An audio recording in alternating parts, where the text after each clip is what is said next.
What's up, everyone? Welcome to the How to Vegan podcast. I'm the host of this little podcast. My name is Kristen. I'm a certified health coach and I do a bunch of vegan shit online.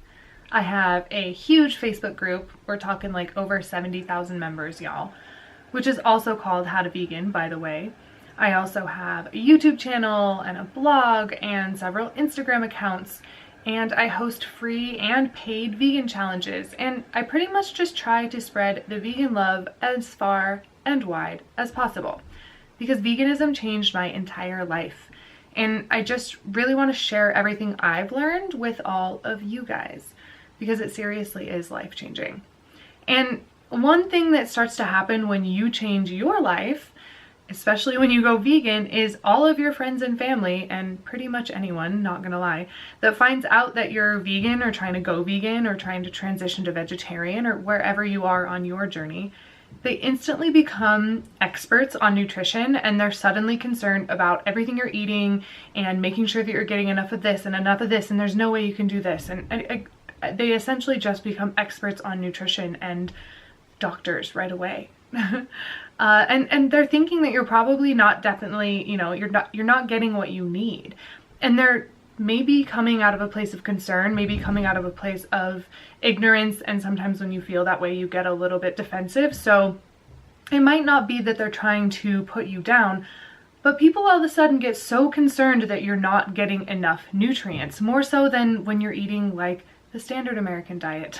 Nobody really asked me if I was getting enough protein or calcium or anything like that when I was eating the standard American diet. And then as soon as I started eating vegan and started eating way healthier, everyone was like, wait a minute, are you getting this, this, and this? And I'm like, yeah, I promise. So, and like I said, this usually comes from people eating the standard American diet, so it can be quite entertaining to sit back and listen to them lecture you on how you can't get enough protein without consuming the dead flesh of animals, or how there is no way that you can get the calcium you need without consuming the pus-filled secretions of an animal that isn't even our own species. And these myths, while untrue, are super, super prevalent. And that's because these myths that have been drilled into us since we were young are just surrounding us always. They've been drilled into us, and that's just, kind of what we believe, and it's hard to think otherwise. How are we supposed to know any better? How were our parents supposed to know better? There wasn't internet back then.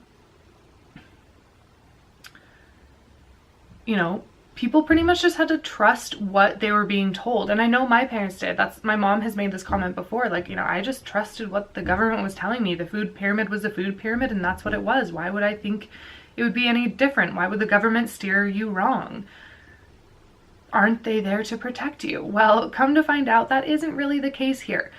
They're in it for the money. Like money. They're in it for the cashola.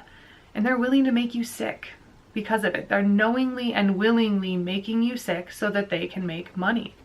But it doesn't have to be that way. If you educate yourself, like actually put the time in and educate yourself, which is actually what I'm doing for you guys right now. So education is happening. You'll realize you've really actually been lied to your whole life. It's really fucked up. You actually don't need meat to get protein, nor do you need milk to get calcium. And that's what we're going to talk about in today's episode. We'll be chatting all about how easy it really is to meet your protein and calcium needs. And we'll also talk about a few other nutrients that vegans usually get slack for, like vitamin B12, vitamin D, iron, all that kind of stuff. But guess what? You can definitely meet your needs with these as well. So without further ado, let's find out how. So we're going to start with protein, because that definitely is the number one thing people are like, oh my gosh, you're vegan? How do you get your protein? You must be dying inside. If anybody else is vegan and has ever told another person they're vegan, then you know what I'm talking about, because this is very, very common. And protein is a super important nutrient. It's required for the building, maintenance, and repair of tissues in the body. And amino acids, which are the building blocks of protein, can be synthesized by the body, or they can be ingested by food.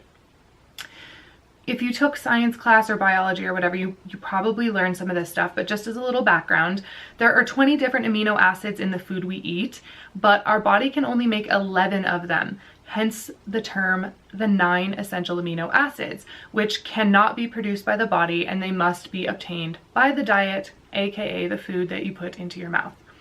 A variety of grains, legumes, and vegetables can totally provide all of the essential amino acids our bodies require. And it used to be thought that you had to like protein combine or eat complementary proteins at the same time to make sure you're getting enough of the amino acids. But we now know that intentional combining is not necessary to get all the amino acids. As long as your diet contains a variety of grains, legumes, and vegetables, your protein needs are really easily met. With the traditional Western diet, the average American consumes about double the protein that his or her body needs. Double. And animal protein is not good for your body, you guys. If you listen to any of the previous How to Vegan podcast episodes, then you know what I'm talking about. Additionally, the main sources of protein consumed tend to be animal products because we think that's how you get your protein. So I need protein, I get my animal products. But the animal products are also really high in fat and saturated fat specifically, which is no good for your body. Most individuals are surprised to learn that their protein needs are actually much less than what they've been consuming. And the recommended dietary allowance, or the RDA for protein, recommended by the government, which again, be kind of like wary of anything that you're hearing from them, which do your own research, which if you're listening to this, then this is part of you doing your own research, so good job. But the recommended dietary allowance for protein for the average adult is 0.8 grams per kilogram of body weight.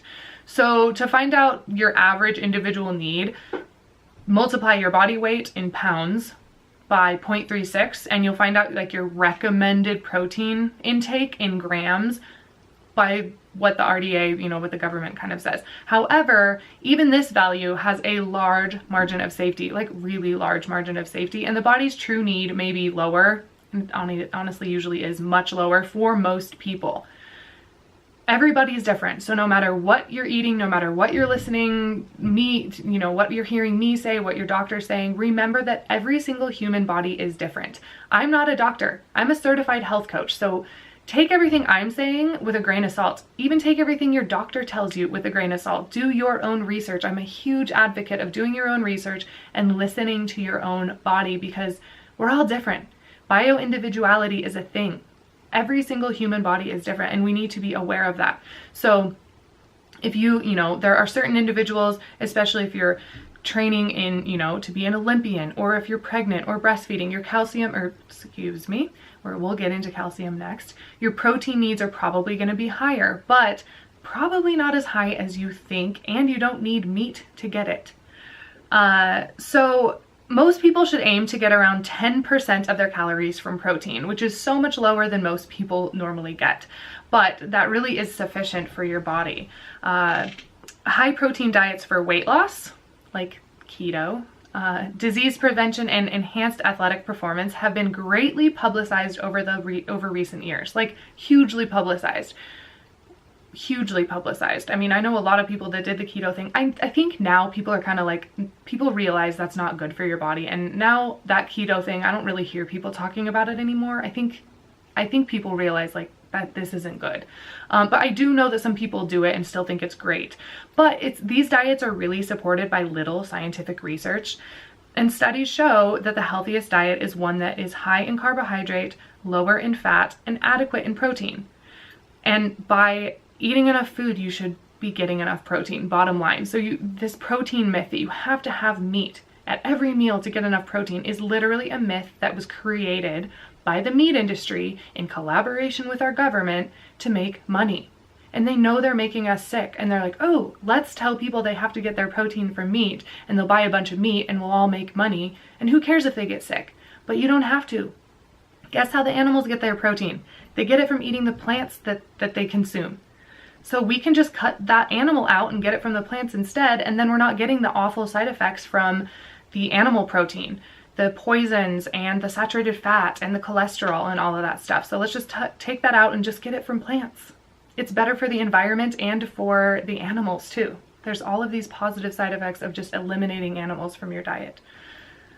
So a diet that is high in protein, so if you're eating one of these like keto diets, a diet that is high in protein can actually contribute to disease and other health problems like osteoporosis, cancer, impaired kidney function, and heart disease, because typical high protein diets are extremely high in dietary cholesterol and saturated fat. So be careful of these high protein diet fads. They're really dangerous. Make sure you're doing your own research and really listen to your body, but know that high protein diets really are stressful on your body. And although you're in ketosis and you might be losing weight, the inside of your body is in panic mode and is starving and is just not, it's not a good long-term solution.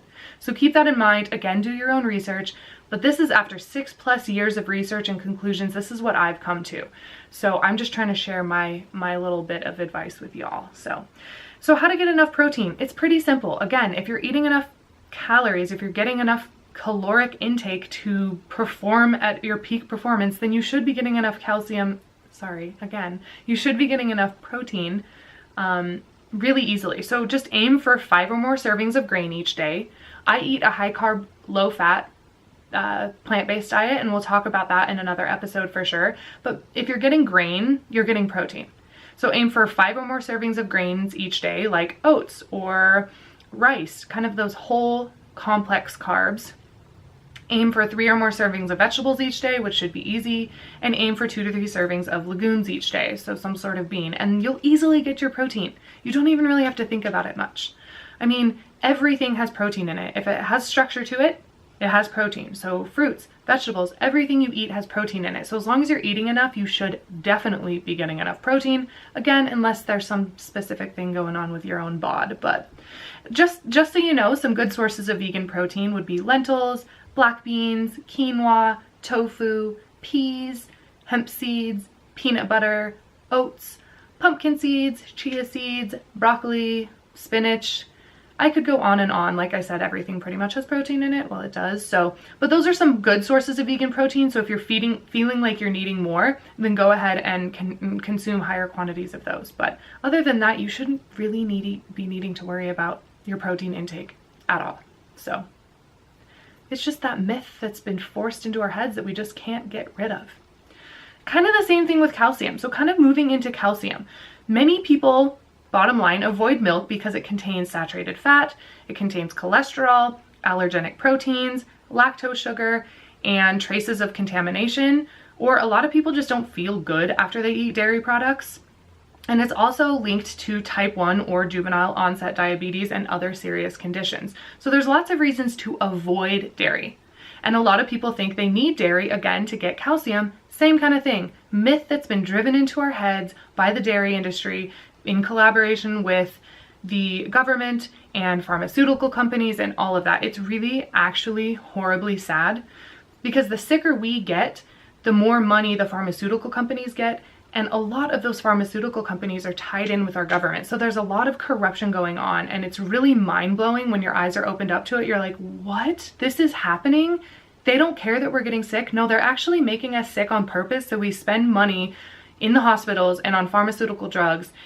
And it's just not good. It's not a good cycle that we should be supporting. We should be supporting preventative health so that we can live longer, so that we don't have to be wasting billions of dollars on healthcare, aka sick care. It's not even really healthcare.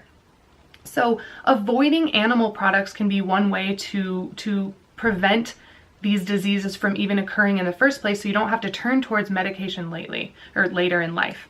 You can be thriving and feeling great. And calcium is one of those things that you can get easily from plants, just like protein. You don't have to have it through an animal's secretions.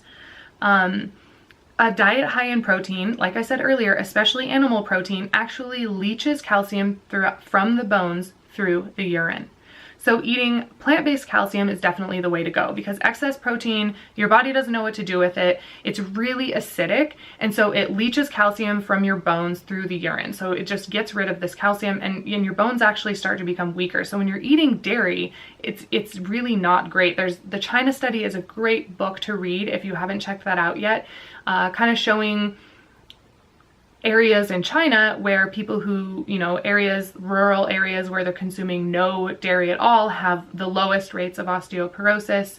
And then people who, countries where they're eating a lot of calcium or a lot of dairy have the highest rates of osteoporosis. And this leaching calcium from the bones is thought to be one of the main issues as to why. And casein, which is the protein in dairy, has definitely been linked to cancer growth, as shown in documentaries like Forks Over Knives and What the Health. So watch those if you haven't yet, because your mind will be kind of blown when you're like, oh, I don't need milk for calcium? Why did I think that? Because people are trying to make money off of you. So dairy can be linked to a lot of health issues. Bottom line, humans are not supposed to be drinking the milk from another species. There's a reason so many people are lactose intolerant. Our bodies just are not designed to consume this stuff. It's not made for us. No other species does this. No other species is like, oh, I'm gonna milk this animal and then I'm gonna take that milk instead, which is way higher in protein than my mom's milk, but it's okay because whatever. I don't know. It just doesn't make sense, you guys. It's just something that we're used to, and it's been ingrained in us, and we don't really think otherwise. And once you start to be opened up to it, you're like, oh, I get it. So that's what I'm doing for you guys. I'm trying to get that light bulb to kind of go off, to hopefully get you to go watch these documentaries, to do some more research. Again, don't take my word for it. Go do your own research. I'm just trying to have this be like a great jumping off point for you to get interested in this kind of stuff and kind of know what you're talking about if people are asking you, and kind of have some basis on this stuff. But go do your own research. It's really important to always do your own research so that you know what you're talking about. So luckily, there are many good sources of calcium that can be found in a plant-based diet, just like protein. So some good sources of vegan calcium would be broccoli, butternut squash, kale, chia seeds, almonds, legumes like chickpeas, black beans, and pinto beans, soybeans like edamame and other soy products like tempeh and soy milk and stuff like that. Figs are a great source of calcium. Oranges. Again, I could go on and on. There's a lot of calcium in plants. You just have to kind of be aware of it. If you're trying to consume enough calcium and that's something you're worried about, then there's definitely plant sources that have higher contents than others. So just make sure that you're focusing on eating more broccoli and some more figs in your diet, and maybe a handful of almonds, and you might be good to go. It's very easy to get enough calcium on a plant-based diet, especially if you're eating a healthy plant-based diet with limited processed foods and mostly whole foods, and if you're eating enough, you should be good to go, you guys. The government and all of these, it's been drilled into us that we need animals, but we don't. They're making us sick, and they're making our planet sick, and then animals' lives are being lost for no reason because of all of this. So this vicious cycle needs to end, and you can make a difference. You can choose to stop eating these things, and you can make a difference in all of those areas. So why not? There's no awful side effects. The side effects are positive. You're helping the planet, you're helping save animal lives, your body is getting a good, healthy boost. So why not try it out? If you're curious, try it out. I think you'll really like it. And one more thing about calcium. So dietary calcium is important, the calcium that you're consuming, but many scientists believe that exercise and other lifestyle factors have more to do with osteoporosis than calcium intake does. So make sure you're exercising, make sure you're not smoking cigarettes, make sure you're on top of your health, getting enough of the nutrients you need through the food that makes you feel good is kind of the way to go. So those are the two main ones, protein and calcium, that people are like, how do you do it? And those two are the easiest to get. Those are the easiest to get on a vegan diet or vegetarian diet or whatever. You don't even need animals at all to get those things. It's really easy to get it through plants. So one way that I like to make sure every once in a while that I'm getting enough of the nutrients I need is to track my nutrients. So before we dive into some of the other vitamins real quick, I want to touch on an app that I like to use. It's called Chronometer.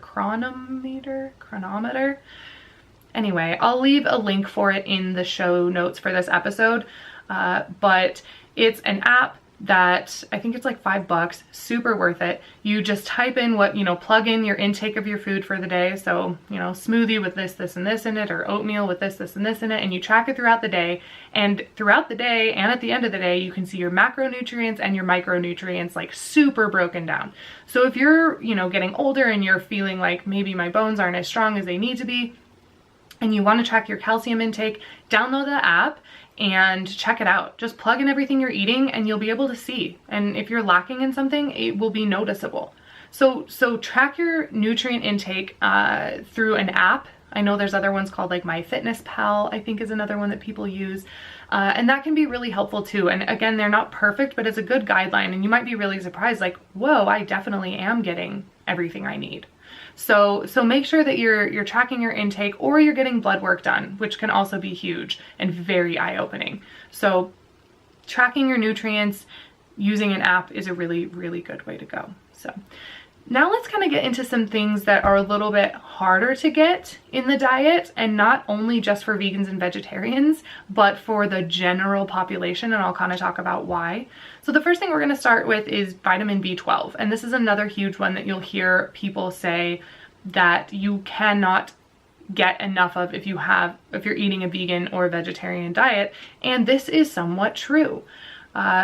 Because vitamin B12 is produced by bacteria and other one-celled organisms in the small intestines of animals, when the animals eat or consume dirty food or dirty water full of bacteria, and then their body produces it. Humans used to be able to do the same thing when our soil was a lot dirtier and a lot more full of kind of bacteria. And before we started like vigorously like washing our vegetables and making sure everything is super sterilized and super clean. And that's why animals are still able to get it and to make it, is because they're usually eating dirty vegetables. They're not eating perfectly cleaned vegetables, and their water is not sparkling filtered water. So they're still getting some of this bacteria, and their bodies are able to make this vitamin B12. So back in the day, when our soil was different than it is now, it was a lot easier for people to get the B12 they needed, even without eating animals. But the vegan diet, which is rich in fruits, vegetables, whole grains, and legumes, it really provides an abundance of vitamins and minerals. But B12 is one thing that we really need to be aware of, because your body doesn't make it, and you have to get it from an outside source. And unless you're eating animal products, which again, you don't want to be eating animal products because they're full of awful, icky, horrible side effects. This is going to turn off, so I'm going to switch.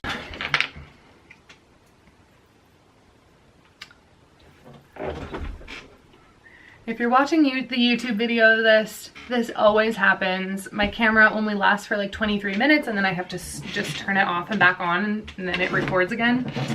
I don't know, you guys, it's super annoying. But anyway, again, if you're watching on YouTube, you're watching the unedited version, which is really fun. I like watching unedited shit, so you're welcome.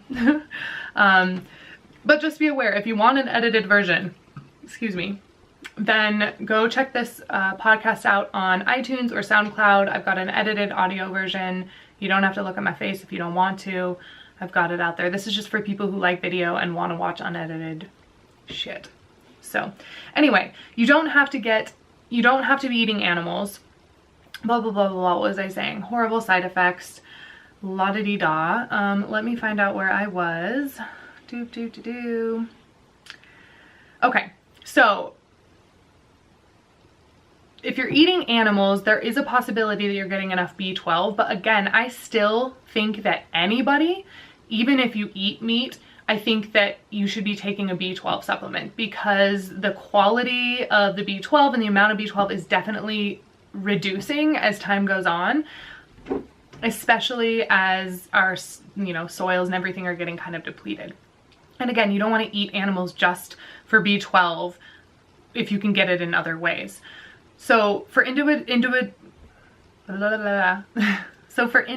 following a diet free of all animal products, vitamin B12 needs can easily be met if you consume a variety of vegan foods like fortified breakfast cereals, fortified soy milk, and fortified fake meats. Those all usually contain a reliable source of the vitamin, because people know, oh, let's put it in here, that way they're getting it. I don't eat a lot of fortified foods. I don't eat a lot of processed foods. So one way of getting it otherwise is by eating nutritional yeast, and there's certain brands that are fortified and certain ones that aren't. One that is the Red Star Vegetarian Support Formula. That brand definitely has it in it. I get mine at Winco in bulk, and they definitely have theirs fortified. So there's certain sources that have it fortified and certain sources that don't. But just make sure to check the ingredients list or the nutrition facts label to make sure that you're getting an active form of the vitamin B12, which is called cobalamin or cyanocobalamin. That is the active form. So you want to make sure it's the active form so that your body can absorb it. And regular intake of vitamin B12 is important to meet your needs. You really do. And the RDA for this, the recommended dietary allowance for vitamin B12 in adults, is 2.4 micrograms per day. And again, if you're pregnant or breastfeeding, then you need to be getting a little bit more than that. So make sure you're checking into that if you are in one of those categories. And ensuring that your vitamin B12 needs are met as one ages is even more important as well. So if you're aging and you're getting towards that elderly state in life, then you definitely want to make sure you're getting enough B12, because B12 is extremely important for your nerve health and for your blood health. And symptoms of deficiency may include fatigue, weakness, tingling in the arms and legs, digestive issues, sore mouth, and it can eventually lead to anemia. And then if you're continually not getting enough B12, you can develop more serious disorders of the blood and the nervous system. So B12 is really, really important. This is something that you want to make sure you're getting enough of. And the way that I recommend it, so while you can get it through fortified food, so if you're eating, fortified cereals and soy milk and getting enough that way, again, track your nutrient intake using an app and it'll totally tell you if you're getting enough. And if you're not, even as a backup, I just recommend this for everybody. Again, not just vegans. Everybody, I think, should be taking a sublingual form of vitamin B12 as a supplement.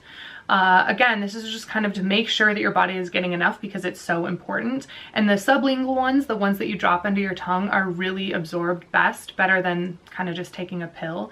So go find a sublingual one or one that kind of dissolves in your mouth. Keep it on hand, take it daily or whatever the recommended taking amount is. And make sure you're getting enough B12. Everybody should be doing this because it's extremely important. So you can get it through fortified foods, but I recommend taking a supplement. This is one that I just recommend a supplement for. So same thing with vitamin D. That's kind of the next thing we're going to talk about. So according to the Institutes of Medicine, there really are few naturally occurring food sources of vitamin D.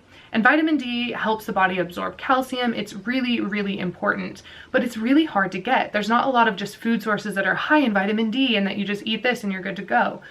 And for those of you who do not get regular sun exposure, a supplement or supplemented food is likely needed. And this is the same thing for B12. As far as, I'm concerned, I think that everybody, no matter what you eat, no matter what your diet looks like, if you consume meat or dairy or not, should be taking a B12 supplement and a vitamin D supplement. Especially the vitamin D supplement, which we're talking about now, especially if you're not getting regular sun exposure. And I've heard that you need to expose like 3/4 of your body for like 10 to 15 minutes every day to get enough, which most people don't, especially, it's winter, it's raining, well, it's fall, but it's getting cold, it's rainy, it's chilly, there's clouds, you're not just outside in your swimsuit.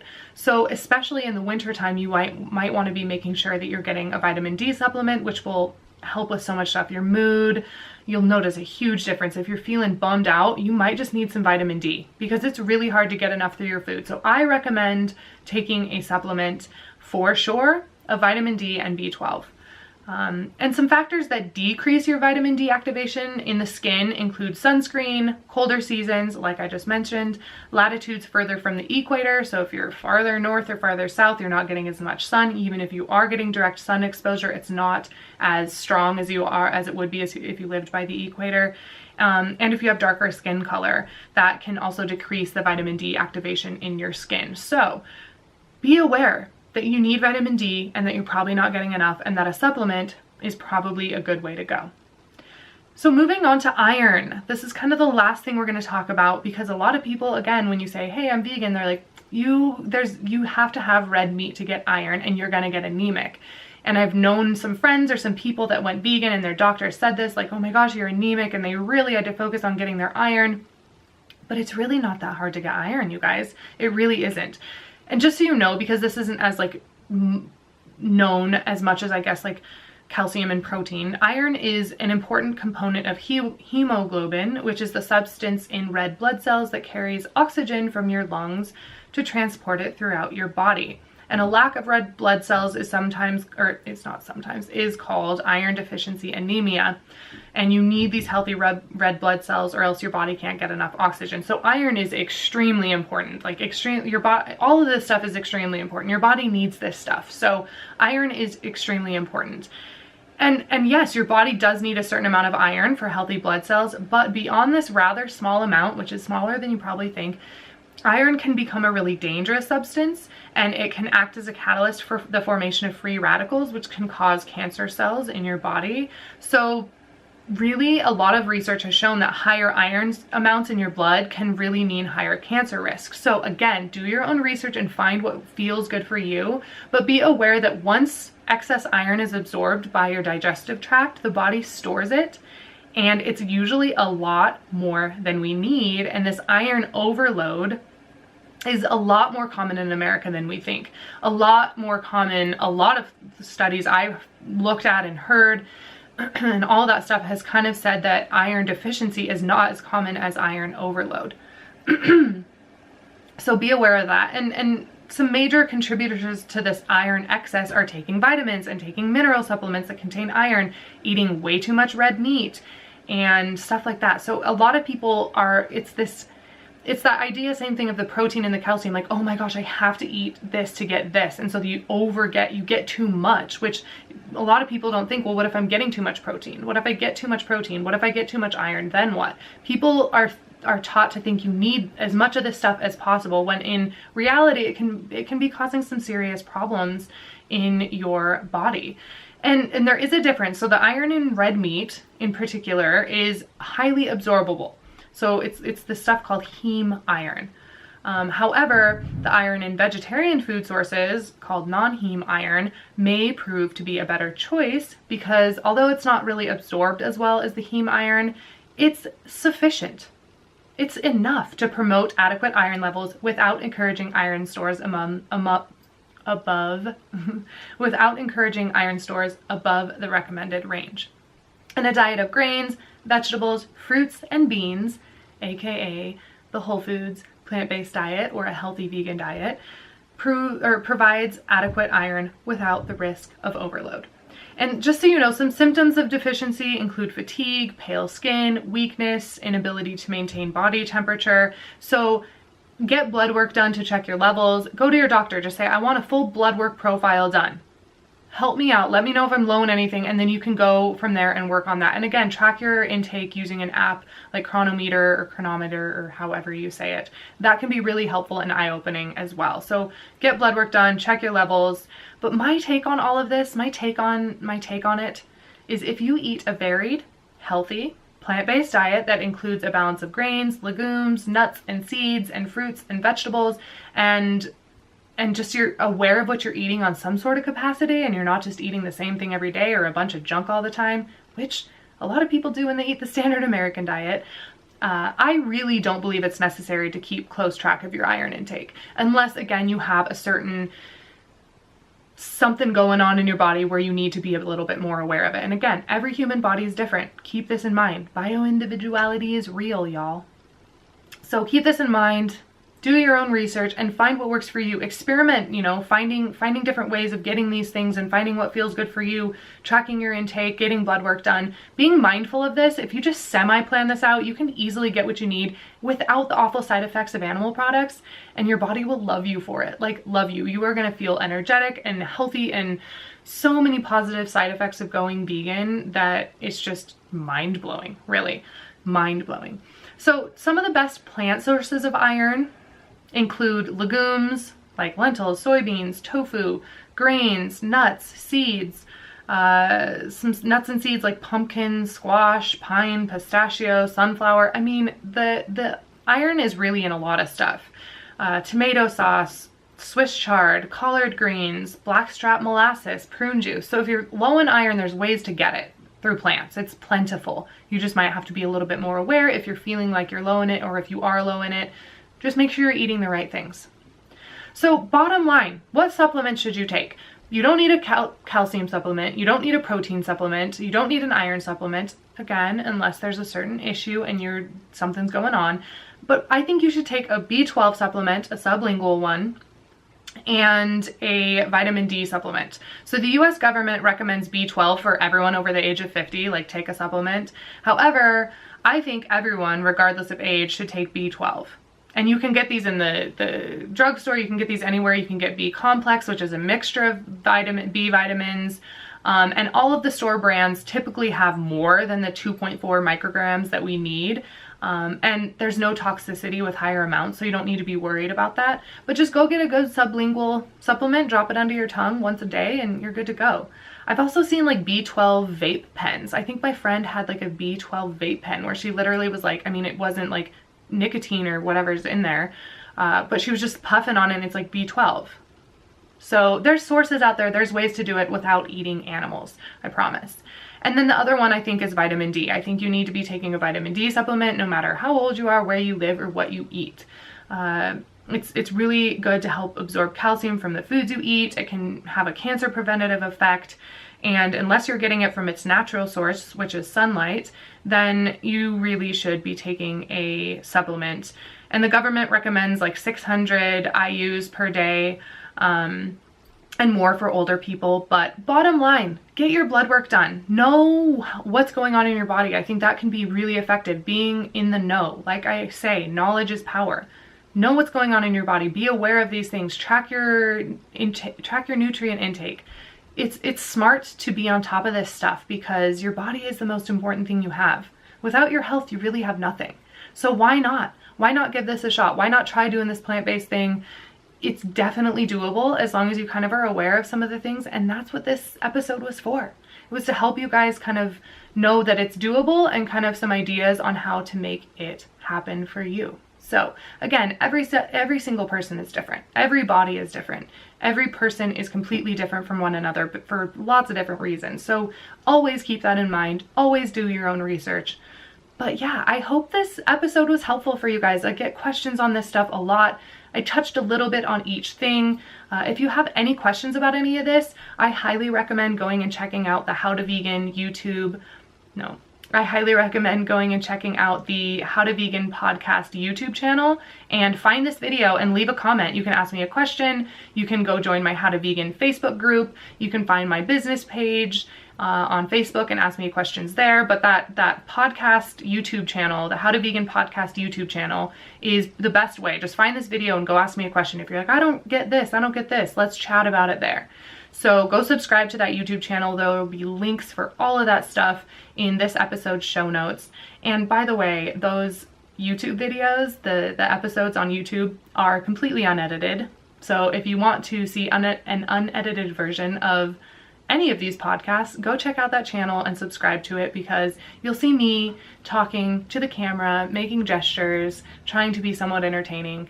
And I just thought that for people who like video or are already on YouTube, I might as well do a little video version. So go check that out if you are into that and want to watch an unedited version of me talking. So yeah, thanks again for listening to today's episode. I really, really hope it was helpful for you guys. If you liked what you hear, that's not right. If you guys liked what you heard, if you're enjoying this podcast, then please go to iTunes and leave a review and a rating. It really, really helps push the podcast up. More people see it, which again is my goal. I'm all about spreading that vegan love, and I just want this information to get out there to as many people as possible. So tell your friends and family about this podcast. You guys can listen to it on road trips or when you're exercising or cleaning your house. So yeah, podcasts for the win. All right, well, thanks again for listening. I hope this was helpful. You guys are awesome. I will catch you guys in the next episode of the How to Vegan podcast. Peace out.